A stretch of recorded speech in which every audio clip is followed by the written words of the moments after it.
2023 was just so fast. I don't know. I mean, in a blink of an eye, it's already 2024. So time is really very precious. You're listening to the Architect My Life podcast, a show dedicated to empowering women architects and designers to achieve business growth, financial freedom, and health and wellness. I'm Aya Shlachter, your host and CEO of MGS Global Group. Our company provides Revit, ArchiCAD, and CAD drafting services to busy architects and design firm owners. MGS Global started as a part-time gig when I was a new mom, but it has now grown into a thriving business that provides drafting support to creatives, helping everyone maintain a healthy work-life balance. This podcast is proudly presented by MGS Global Group. Now let's dive into this episode. Hi, everyone. Welcome to the Architect My Life podcast. I'm your host, Aya Shlachter. So, this is my first ever video podcast and also my first ever solo podcast. I was a little bit nervous this morning, so I called my friend, a fellow podcaster who actually inspired me to do this podcast. And I'm like, I'm so nervous. I hate the way I sound or look on video. But he said, Aya, you're doing the podcast because you're providing value for others. So it's never about you. It's about the value you can provide for the audience. So here I am being vulnerable and just putting myself out there. So this is our first kickoff for Architect My Life podcast 2024. I just wanted to say I'm really energized from the holidays. My sister was in town from Atlanta. I'm in Cleveland. We normally go to Atlanta for the holidays, but this time they all drove here. It was so nice to have family at home. There were around 16 people at the house almost every day because we also had guests from Bali who came all the way to Ohio to experience the cold, and my in-laws. And we really ended the year with a bang, with a nice New Year's Eve party full of food. My sister made like the best charcuterie platter. It was outstanding. People were asking me if she did it for a living or how much it was, but she did it for free. I'll show the link below to see how fabulous the charcuterie platter. It was like a huge kind of in our Lazy Susan. It was really one of a kind. We had lots of fun and karaoke. As a Filipina, I don't know if you know Filipinos in your network. We're big karaoke people. So even before the new year started, I had my red karaoke mic and we were just singing show tunes and Christmas songs. It was a perfect way to end the year and to start the 2024. So today I'm gonna talk about, I'll recap what happened in my personal life and business life from last year. I'll share with you my most memorable moment, most daring moment as well. And normally, I always share my word of the year from last year. I have a new word this year, so I'll be sharing that. And at the end, I'll give you a takeaway or homework that you can do for 2024. So last year, the word of the year was actually not a word. It was a number. It was 2.0. So 2.0 is really to next level and do personal development, improve yourself. So my word was Aya 2.0 and MGS, my company, 2.0. I decided to do 2.0 was because I wanted to improve things, streamline processes, improve myself personally, professionally, really uplift the team, be a better mom, wife, and boss to my team members and a better leader, as well as, empower my employees to do better and the best that they can for 2023. And with 2.0, I'm really, really excited. We moved to a brand new office in the middle of the city. Our headquarters, our Philippine headquarters is in Cebu City. It's in the central business district together with, the area that we moved to is really the prime location for all BPOs, business process outsourcing companies, and big organizations and companies. So within our vicinity, we have Lexmark, Mercedes-Benz, HP, Amazon. They have all their call centers where we are. I didn't really imagine that we could make the move because of the rent and it's quite expensive to move where we are. But I remember a conversation I had with my managing director, Mike, 6 years ago when we just started working together. I was renting a small office in my parents' building, kind of, maybe 30 minutes away from the city. It was a very nice office, but it's off the beaten path. And Mike said, Aya, in a few years, we're going to move to IT Park or Ayala. And I'm like, how is that possible? He said, we're going to move to a place or a building with glass windows at the top floor. In my head, it seemed impossible because I didn't even know where I was going to get rent for the next month or pay myself, right? I was a new business owner or like just really hustling to get sales. Fast forward 2023, we made it. We moved to one of the nicest buildings in Cebu. It's in Jeg Tower. It's a LEED certified building. We're at the top floor. And then the roof deck, which overlooks the entire city. And it seemed a little expensive in the beginning, but now that we're in the building, since it's a LEED certified building, our expenses and electricity is actually very reasonable. I was quite shocked when I paid our first electrical bill that it really is worth it to stay in a LEED certified building. So I'm so excited that we made it.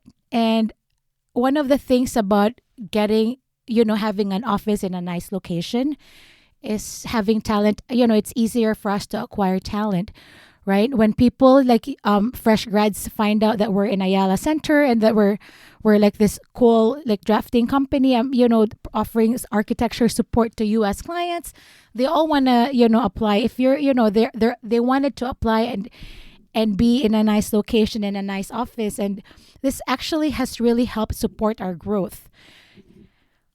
A lot of firm owners normally have problems acquiring, new business. We also had that before, but now our business has grown so much that not really a problem, but one place we really needed to focus on was acquiring good talent and new talent, which is why, moving to the new space, really 2.0, MGS.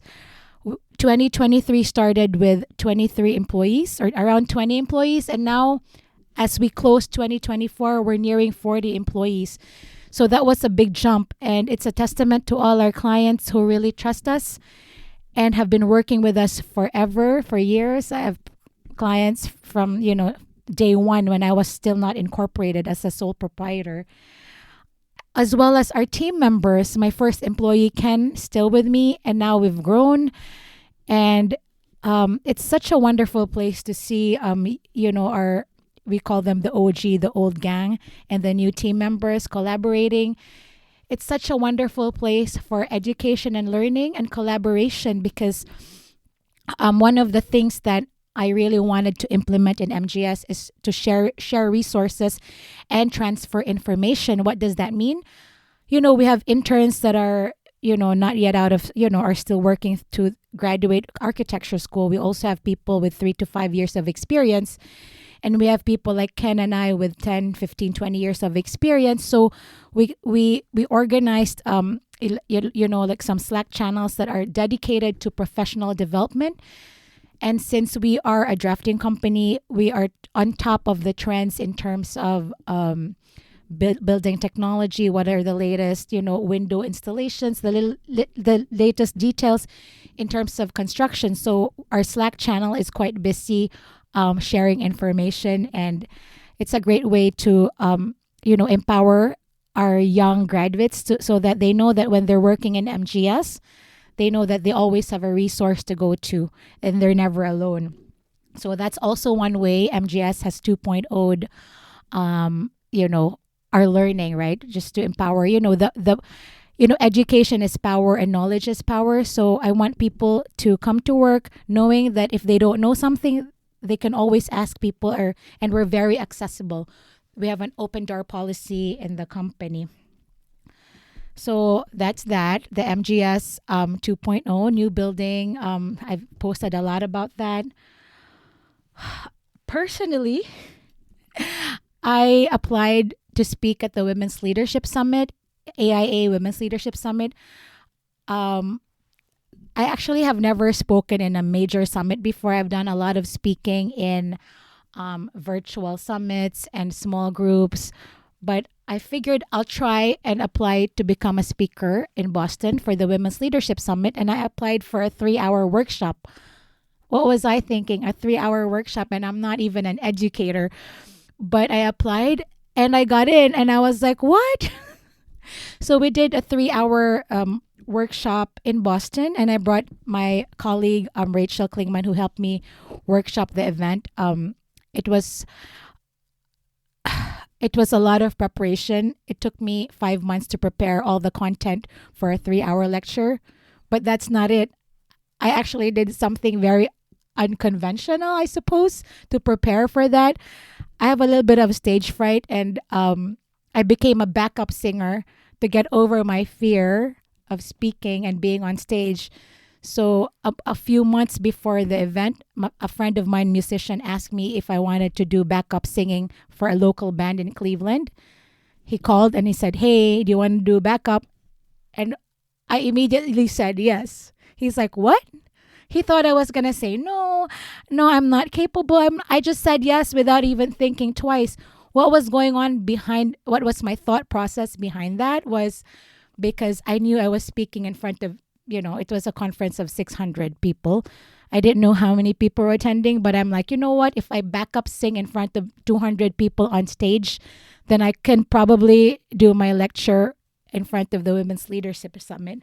So I became a backup singer. I practiced for a week. We sang, I think, like 15 songs, and we had a solo. The fellow backup singer and I had a solo. It was actually a blast. I was a little bit nervous, but I made $100 that night. It was the best $100 I made.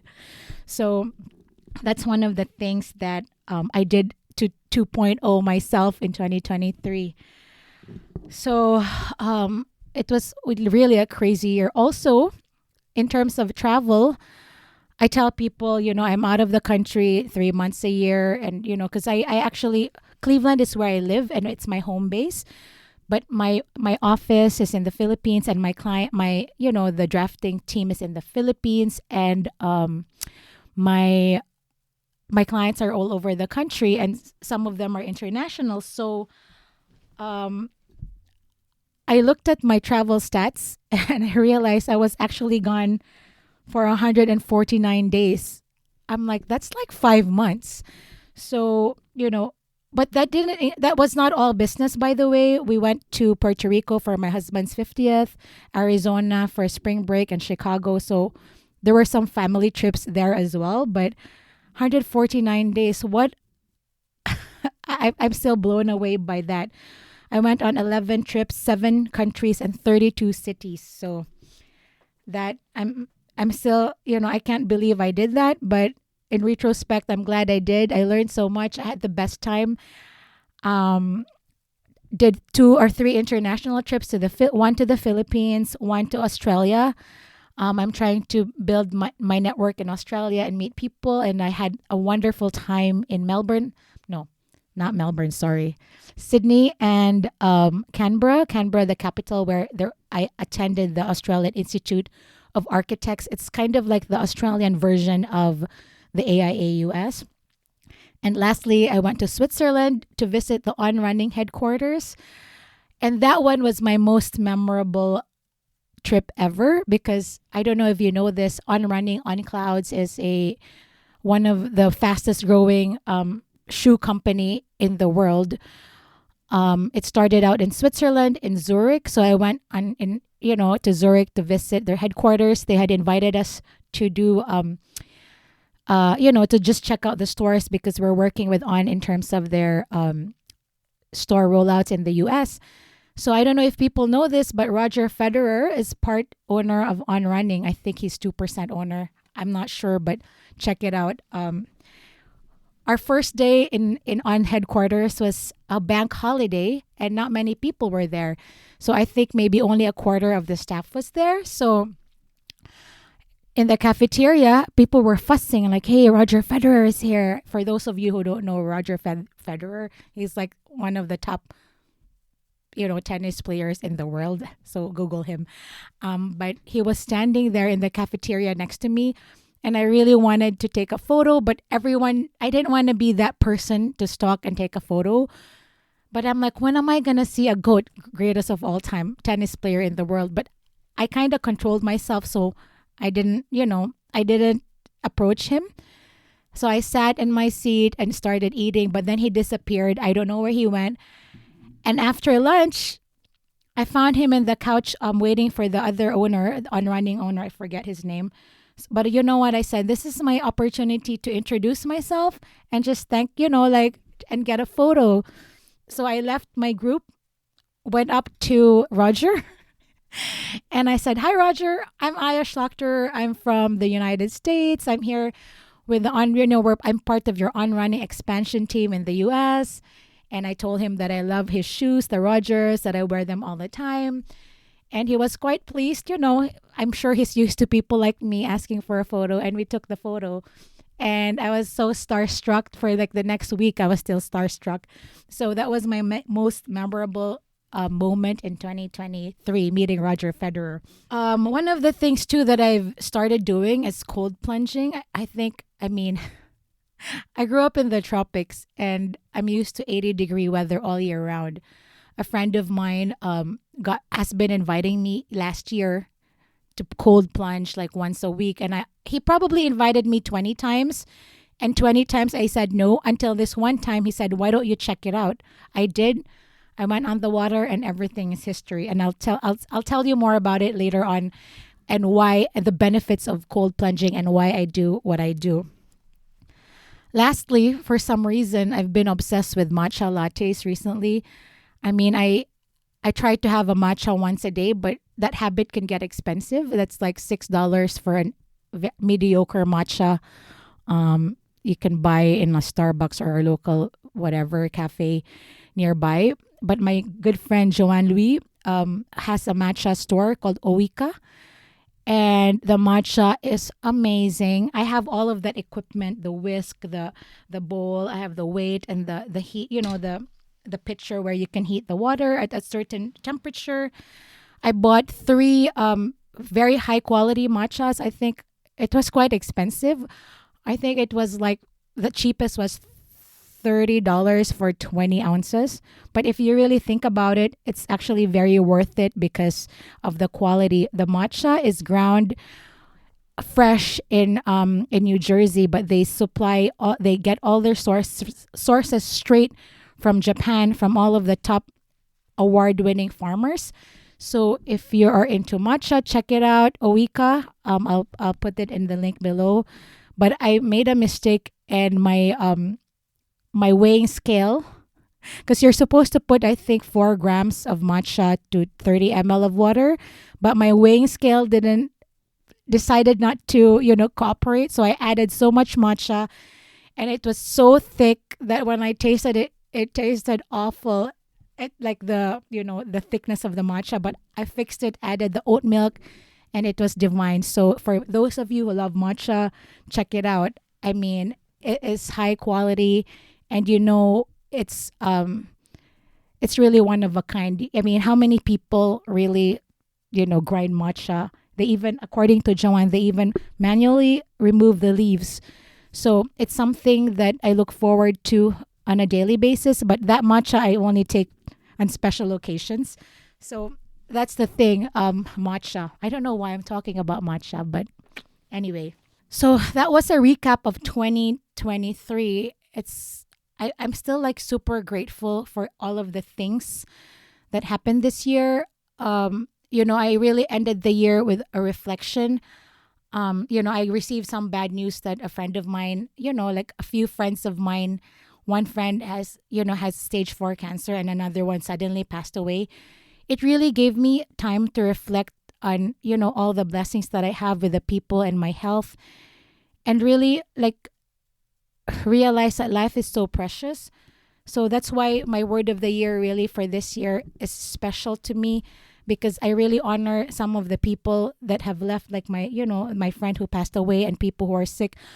A lot of people in 2023 just survived 2023, right? Like People were sick. A very close friend of mine got over cancer. Another one is, suffering from cancer and fighting for his life. So I really want to be intentional about this year, and also really be super grateful for the people, my relationships, the friends, and never take anything for granted. So, that being said, I want to share with you my word for the year, which is fit. Fit actually has two meanings, but I'll start with the first meaning, fit, meaning, physically fit. So, for this year, I really want to be physically fit, emotionally fit, mentally fit, and financially fit. So, emotionally fit, meaning, I really want to practice more mindfulness and gratitude, and really, wake up with an intention to do good, and to do to be the best version of myself as a mom, as a firm owner, as a leader, as a friend. So I just really want to be more intentional about how I spend my time. So that's mentally and emotionally fit. Second, I want to be physically fit. So I don't know if I've mentioned this before, but I'm 48, and like I'm going through perimenopause, and that is just wacky. It's like it really messes with your hormones. The things I used to do don't work anymore, or I used to eat a certain way. Last year, I just gained 20 pounds for no reason. Like, I'm like, what's going on? So I'm trying to really embrace my age, but also try to adjust my lifestyle to where I am right now in life, in my 40s. So I've been doing weight training. I've lost already like 10 pounds, so that's good. I'm getting back to where I am, changing the way I look at my lifestyle and diet. As you grow older, especially for women, we can't be doing anymore like what I used to do before, like 6 hours of training, like 3 hours on the bike, 1 hour on the run, and 30 minutes swim. No more long distance training. Right now, I'm very focused on weightlifting and strength training, because it's really good for to build your muscles. As you grow older, your muscle mass decreases. So I'm trying to really lift more weights right now and eat well. One of the things I'm experimenting with is this app called Macro Factor. I'm a little bit geeky when it comes to apps and technology. So I looked at different apps in terms of weight loss, and Macro Factor is amazing. I've started using it just last week. One of the things I didn't like about Macro Factor is that they wanted me to weigh myself every day. I'm like, I was in Weight Watchers before, and once a week was enough, but every day. So I started tracking my weight every day, and it's surprising what happens when you weigh yourself every day. You become mindful of what you eat every day, so you're taking accountability for your weight and your actions. When I lost a lot of weight years ago, I only weighed myself once a week. I would binge and eat a lot on, the days when I'm not weighing, and then I would starve myself and like do a 36-hour fast before weighing in, and that was not sustainable. So I'm really excited about this Macro Factor. Again, it's only been a week. I'm afraid of, right now I'm not afraid of the scale anymore. So I've lost like 2.5 pounds so far this week, which is kind of amazing because, my target was maybe a pound per week. So let's see how that goes. I'll keep you posted. So again, physically fit, I've been doing that. And lastly, the cold plunges. A friend of mine asked me, why are you cold plunging again? So I'm sure you've seen memes and videos on Instagram about athletes who cold plunge. It actually, the first time I plunged, I was so nervous. First of all, it's good for your mental health to get over all of the things that is blocking your head, right? But the first time I went, I actually didn't want to go, but there were two ladies, Tamara and Claire. They said, Aya, come, just hold my hand and breathe. So you go into the water, it's freaking cold. It was, I think, 48 the first time I went. It was so cold, but they held my hand and said, breathe. I kept on breathing, and then, the cold, I seem to tolerate the cold longer, and it didn't hurt that much anymore. right? It's like there's a lot of things you can do when you master breath work. So that's one thing I learned. And I still apply that in my life when I'm stressed, when I'm overwhelmed, when there are things I can't manage, I just breathe deep breaths, 3, 4, 5 really long deep breaths. And for some reason, it makes it much easier. Kind of like the Lamas method for women who have done that when they give birth. It's all breathing. So I really believe that breathing can really help. Other benefits of cold plunging, it boosts your immune system. I mean, I haven't gotten sick since I started plunging, and I've been traveling quite a bit. A lot of people around me have gotten sick, but cold plunging has been amazing. So it helps boost your immune system, and it helps with your mood and mental focus. Even days after my plunge, I still am super focused and intentional, and I get so much done.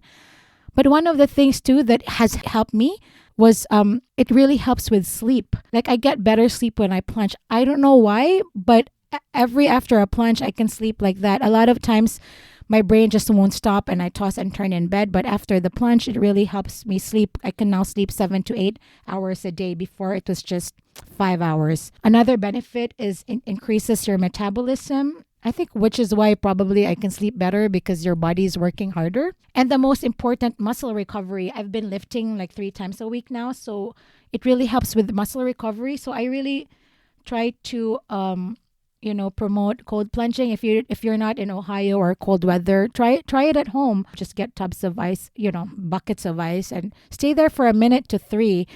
You'll see the benefits of it, I guarantee. So we talked about mental fitness, physical fitness. Lastly, I'll talk about financially fit. I don't know if I've mentioned this before, but during COVID, I really lost a lot of money because, everybody's business really collapsed unless you were Amazon or in the IT space. But Netflix or those streaming services, they made all their money during COVID, or a lot of their income. But our company really lost maybe 80% the first year of our pipeline. But I did not lay off a single employee. So now that we're finally, on the rise and doing really well, I want to be financially fit, meaning I have very aggressive savings goals. I'm really looking at ways to save and also be very smart about money. I've reached out to a lot of friends who are in finance and angel investors. They've given me a lot of tips in terms of how and where I should put my money. And also one of the things I learned online, I just Googled, is how to manage your personal finances, which I'm using the 50-30-20 rule. I think it's just a popular guideline on how to manage personal finances. So it's called 50-30-20. What it means is 50% is for needs, 30% is wants, and 20% savings. So needs are, your mortgage, car payment, your groceries, things like that, your heating and your, whatever you need for the house. Those are needs, 50%. 30% are for the wants, discretionary spending. That's not bad, right? And then 20% savings, that's apart from your retirement fund, 401k. This is just long, savings. So I actually readjusted our budget to fit this 50-30-20 rule. So, we make sure we're not overspending and we're mindful about how we spend our money, right? I also looked into high yield savings accounts. So what are high yield savings accounts? These are really savings accounts that can give you more than 4.5 annual percentage yield. So instead of having your money sit in the bank, I'm trying to look into all these high yield savings accounts. So, I'm parking the money there. So when I get it, these are not long term. These are like medium to long. So whenever you need the money, it's accessible. So I'm looking at, different types of, accounts. Like one thing I'm looking at is the Wealthfront cash account for long term savings. So I haven't really, looked into it yet, but I think I'm going to put my savings in that account. So 20% is in that account. But I also discovered this bank called Ally Online Savings. And this is where I put the wants. The wants meaning I'm trying to save for all the trips at the end of the year. We're all going to the Philippines, the whole family. So every month I want to put in some money in that so that, I'm not paying like a huge chunk of cash in the summer when we're all going. So home improvement, if you have, I put a few $100s every month for home improvement if we need to renovate or do our deck because it's falling apart. So I'm really trying to implement the 50/30/20 rule and looking at different alternative banks, that can give you better percentage of yield instead of just 0.0% in a traditional bank. So this is, a way of staying financially fit. I know it's a little bit late in the game, but it's better now than never, now that we're just, again, aggressive savings goals for the year. One of the things I got, by the way, is, I got this app called Simplify by Quicken, where you can actually track all your spending.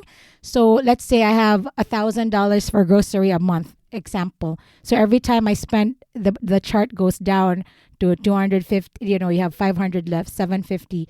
I also have, like eating out. So it goes down like now I've become obsessed about checking like where am I, is it worth it to eat here? Is my budget going down? Like it's again tracking. I think it's really a good way to mindfully spend your money, right? A lot of us are not in control of our finances. Like we just spend recklessly here and there. But now every time I spend, I really ask, is this really helping with my long-term savings or long-term goals? How is it going to affect my life in 5 or 10 years if I buy this new concealer in Ulta or Sephora?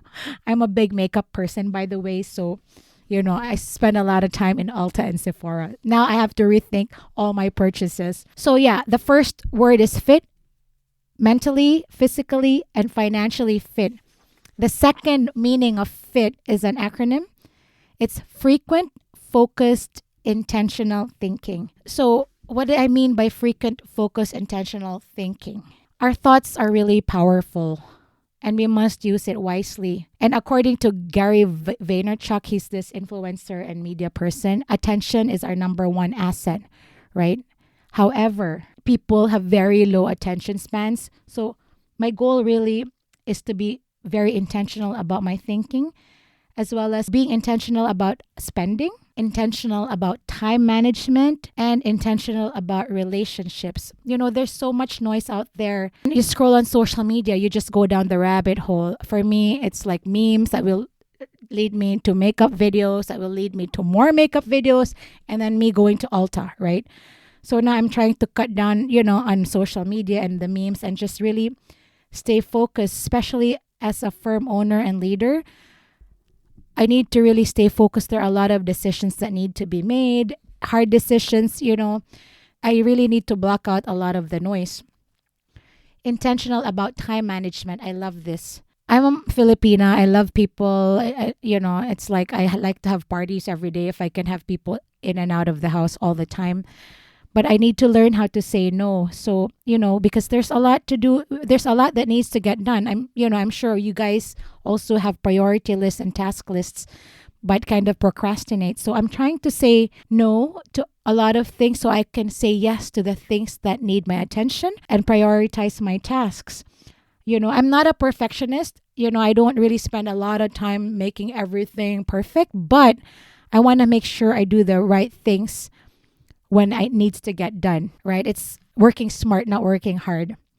Lastly, intentional in my relationships. I want to be able to spend time with people who inspire you, who support your goals, and share the same values. This year in 2024, I just joined the EO Entrepreneur Organization, and I'm really looking forward to becoming one of the Cleveland chapter members because as an entrepreneur, it gets lonely when I live in Cleveland and, this is where my family is, but my work is really all over the US, so my clients are all over. So sometimes it gets lonely here being by myself, without the same, entrepreneurs that I can relate to. But this year, I finally was able to join the EO and I look forward to all of our gatherings, our forums, our lectures. And I think there's a lot of, happy, not necessarily happy hours, but learning activities and lectures all throughout the year. So I'm really looking forward to really empowering myself and being with like-minded individuals who have the same problems and share my values. And like I said, I never want to be the smartest person in the room. So being an EO is really going to be amazing because they're entrepreneurs who are like way more successful than me and people that I can learn from, as well as hopefully I can provide value to some people who can learn from my experience and my journey. So that's my word for the year. In closing, I would really want for you to think about what your intentions are for 2024. I mean, 2023 was just so fast. I don't know. I mean, in a blink of an eye, it's already 2024. So time is really very precious. Your thoughts are powerful. And, with AI and a lot of all these technology, you could get left behind if you're not on top of things. That's why it's important to really stay focused and in your thinking and your thoughts. So frequent, focused, intentional thinking. I hope you can take some time today or maybe this weekend to really reflect on what your word of the year is. How can you reflect in 3 months in terms of what you've accomplished based on the word of the year? So please share with me some of the words of your year.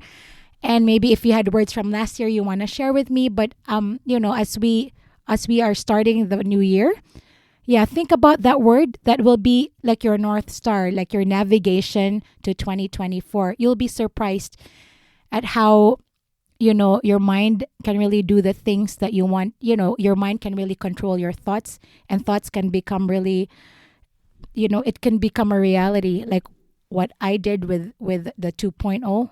When I started the 2.0 word, I didn't know I was going to move to this fabulous building. So take a moment this week, this weekend, today, tomorrow to think about the word for the year and visualize your success in December 2024.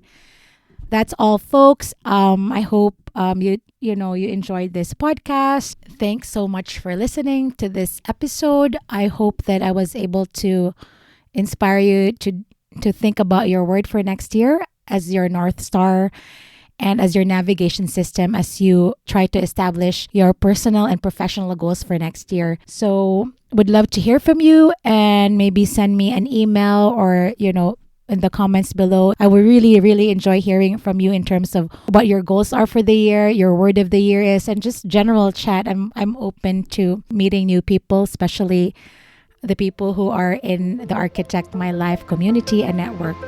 Till next time, bye. Thanks for listening to this episode of Architect My Life, a podcast brought to you by MGS Global Group.